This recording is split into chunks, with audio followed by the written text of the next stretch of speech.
Uh, yes, my name's Margaret Ann Windsor, kidnapped in 41 and brought to Moulton, Alabama. And I want to reply to a question that one of my uh, people on subscribers on YouTube asked me, who's been very nice, and I thank her. Yeah, what I remember about my kidnapping, and I didn't remember any of it until I found out about being kidnapped in late 83. And then I started having memories, and I really remember a lot about it. And it's been, I don't, it's kind of odd when the law has been broken against me every step of the way. And don't want, if anybody's helped me, I don't want to hurt them because I know how high profile it is. It's really horrible what has gone on and is going on. So I won't mention his name, but he was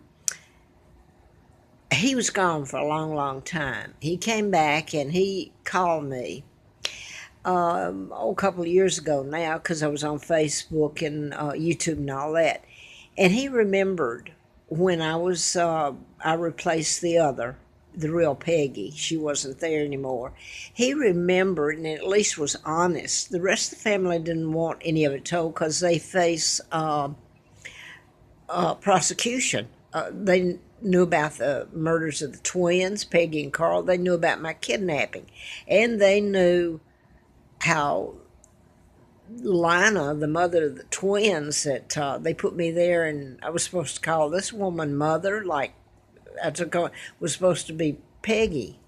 And that's how I grew up going to school. But a lot of people around there knew it. That I was not Peggy. They knew the difference because I was 2 years old when I was put there, and she would have been 3 when they murdered her. So it was planned for me to be kidnapped and dropped off there. The only thing I remember this much about when I was placed, I don't remember how, if I was flown in a car. I don't know how I got across to the States. What I do remember is that that picture. I'm gonna move over here. The and it probably won't move. My chair won't move. The picture I have of my father, profile picture, is similar to the one, only he was holding me. I'd been christened. So I'm a baby, so I don't know when they christened me, but I looking back at thinking of the photo, I wasn't very old, a month, 2 months, I don't know. But I can remember what was in my mind at that time when they brought the portrait. It's a portrait of him in armor and everything, and his uniform, and they set it up against this old shack, and they handed me to Lina Dempsey, this woman who murdered her twins. I remember that I had curly blonde hair, and I was cute. Looking back at it, I can see it pretty plain. And I had no sleeves on, a little dress, so it was spring, at least, in 41. Now then, I remember they put it up in an attic. Oh, it wasn't an attic, it was a little crawl space, because this is really a shack, out of the Hatfields and McCoys in the movie, only it's worse. So there was a few times that I managed to crawl up into that little cubby hole. I don't know how they got it through it, and see my dad's picture, the portrait, and me. And then one day it wasn't there anymore. And I look back, and all the photographs disappeared that were taken of me, except when I got in school, and the school pictures were there. But as far as being kidnapped, I've put this up, but it's mixed in with other, so it'd be hard to find on other videos. What I remember about being kidnapped, I remember this. I can remember this would have been like a foyer. You walk in, and it's kind of a little courtyard inside the house, a foyer. And I can remember my dad holding me, and this man wanted to hold me. I don't know who he was, but I remember my dad saying, and you can remember, and some people told me, because it's been a while back in 83, 84 when I started remembering after I was told. They said, well, you can't remember it. Yes, you can. Now they're saying exactly what I said. I do remember certain things very plain. I remember my mom, me crying and her hugging me, and she's saying, I'm not mad at you. So you can, I'm a baby, not all that old. I remember I remember chandelier, and I remember French doors over here, and a dining room table, and my mom's talking to a woman. I don't know if it was my Aunt Georgia. I don't remember the accent. And she was saying that my dad was going to be so upset when he heard the media that it was really going to hurt him. And now I know what she was talking about, the lies they told about him. And I remember him standing at the door, French doors opening, and I was in a, I don't know, bassinet or something, and I was kind of looking up at the chandeliers to the side. My dad came in, and he was all upset. They had him telling he was doing this stupid thing. They were saying this is how they did my dad. They used bad behavior of the doubles. It was not my dad, and people began to believe it. A lot of Brits didn't, because the British and Germans came over here when I was on the Appalachian Trail, and I look back, they helped me. And not money-wise, but they helped me with some food along the way and just being there, for goodness sakes. But they were always there for me. When I look back, and it makes sense now why they were there. There's more than one time I was almost killed, and they helped save me. But to get back to my mom and my dad there, they told that he was riding a bicycle, and he had a diaper that was the British flag, the Union Jack, which would be so disrespectful. And this was told.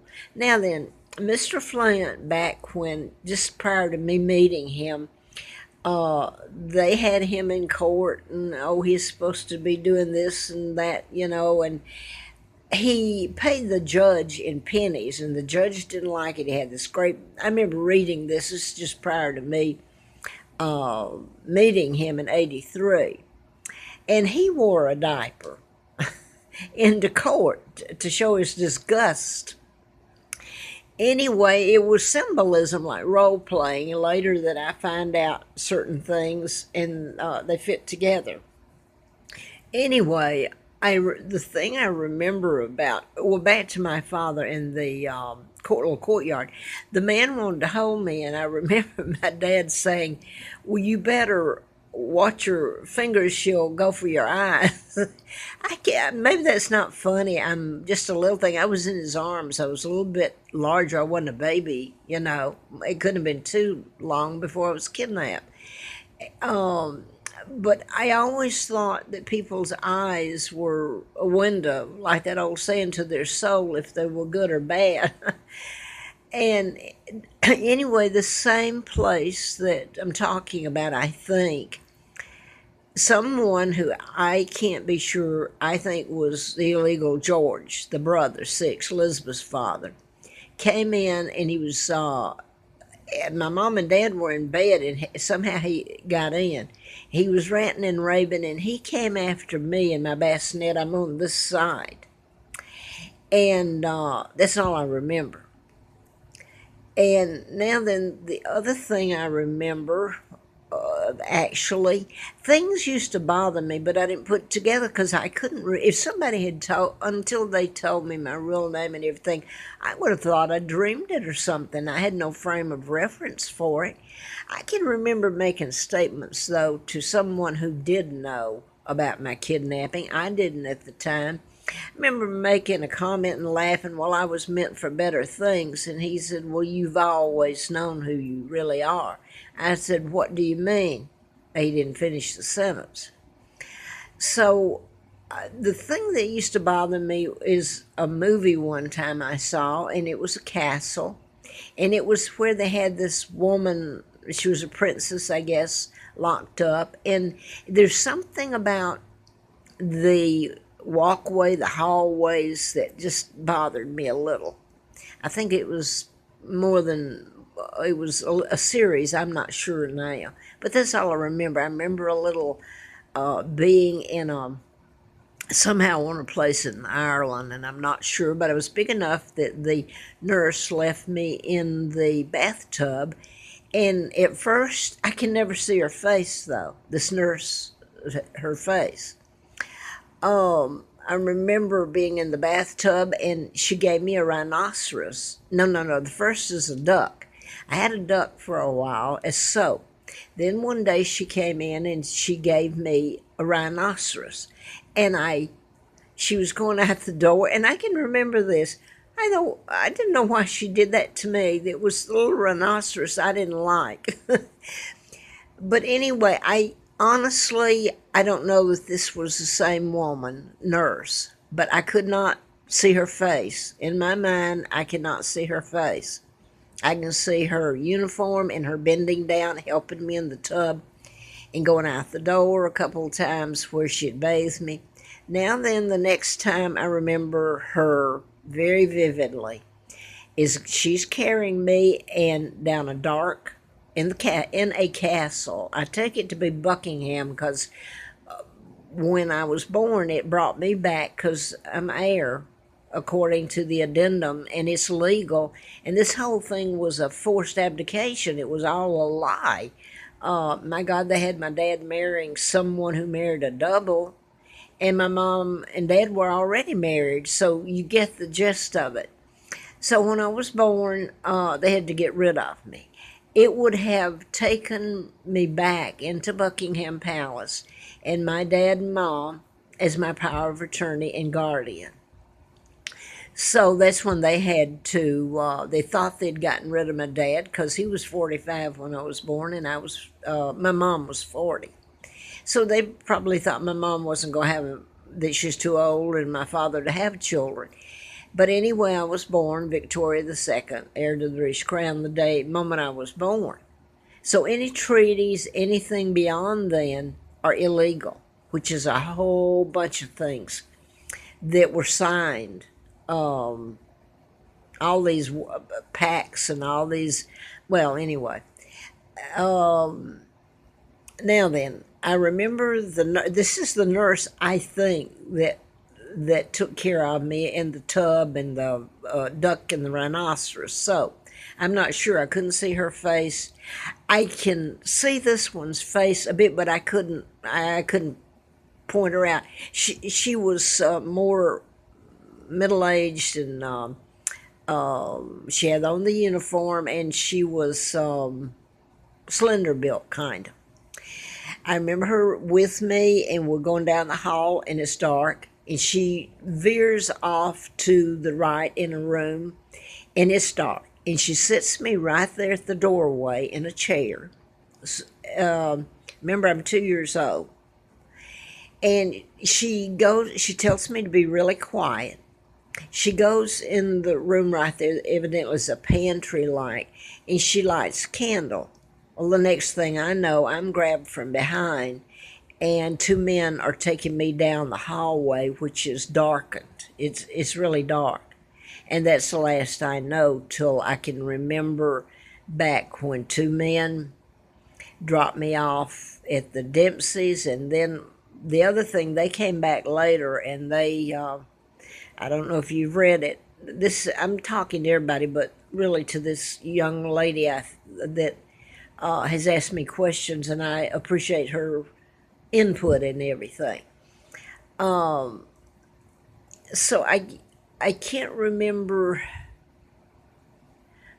I think I know this part happened. My mom left and ran with me, and she was at Georgia, her sister O'Keefe's Ghost Ranch out in Taos. Well, it wasn't in Taos, I don't think. It might have been before Ghost Ranch. But anyway, and Georgia was out there, had a house out there in New Mexico. And I think it was in a beak. I'm not sure. The timing, I'd have to go back and see. I don't know.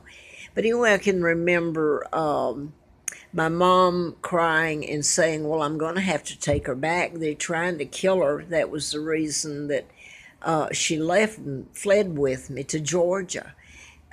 George O'Keefe's her sister, and she says, "But I'm going to have to take her back. They'll just come and get her anyway." So that's about all I can remember about being kidnapped, other than when I started researching. The Kennedys were always I started remembering. Well, JFK's father was appointed ambassador by Roosevelt to England, and there's quite a bit that you can piece together that's very true. And then I've had someone tell me that's a member of the family, and I don't want to hurt her. I appreciate her saying the things she has and enlightening me, and I don't want to get her in trouble. Um, what else? There's some things that maybe I shouldn't tell that either. I don't want anybody to get hurt that has tried to help me. I was trying to think if there's anything else I want to put up here. What I said about JFK Jr.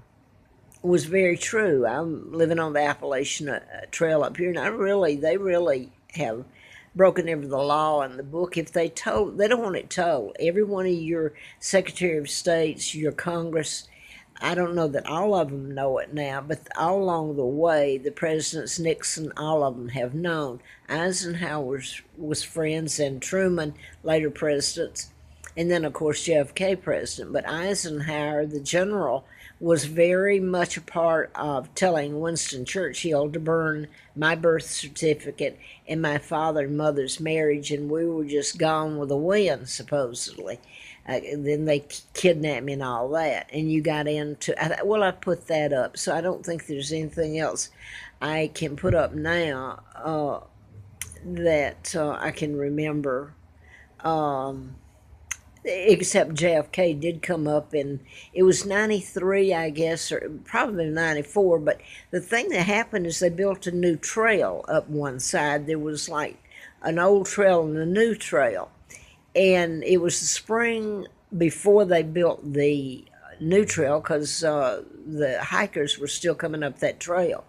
And there was a hiker's shelter there, and that's where I stayed in the cold and I mean, oh, it was rough getting up there, rough, all of it, freezing, rough getting water, all that, trees falling down. But anyway, I looked down the trail. I was there at the table and at the hiker's shelter, and I think it was in the spring or late spring, and it had been so cold. And I remember I thought, well, that looks like John Kennedy coming up. And he had the other guy with him. They were supposed to be always buddies. And he came up and I said, "You look like John Kennedy." And he put they come dressed with backpacks full of food. He put his food out there. And I remember there was peanuts. And I thought, and I'm starving, remember, and I'm frozen up there and everything. And he ate his peanuts, and he said, he and his buddy both, he said, I came up here to see how we made you live. And he says, "I am John Kennedy, John F. Kennedy Jr." And I don't doubt it, he really was. Now then, here's the other deal. If they had not done so much and so much hell and everything, and pain and suffering, and especially to my babies born here, you know, it's a horror that I've never told. I hope the world gets to hear it